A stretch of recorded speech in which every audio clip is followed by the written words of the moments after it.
Hey everyone, welcome to a tutorial about standard EV3 parts used in the FLL competition, made by Akash, Finn, and Ryan.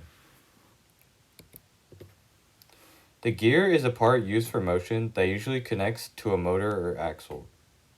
It can also be used in ratios to increase the speed or strength of certain mechanisms, also known as torque. Axles are rods that can be used in motors or by themselves in order to provide motion in a circle, like turning gears or wheels. The color sensor helps to measure the abundance of a certain color, which can be useful in following lines of a certain color or indicating a certain location. The touch sensor measures taps or bumps onto the red section pictured and can be mounted onto the outside of the robot in order to recognize boundaries or game objects. Bushings act as spacers on an axle or can keep certain objects on an axle in place, which can improve the axle's functionality.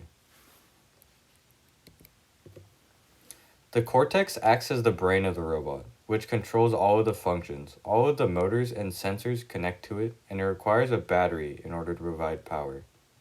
The Cortex requires code to be uploaded to it in order to function and can provide output on the screen. The Cortex also has input in the form of 6 buttons, which control the screen. Motors are important tools used to provide power to mechanisms in rotational form. To use the motor, you can either place the axle in the middle or place connecting rods in the circles surrounding the axle slot.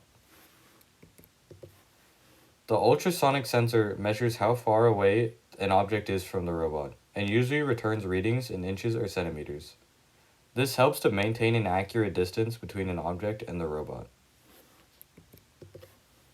The gyroscopic sensor measures rotations in the robot and the current orientation.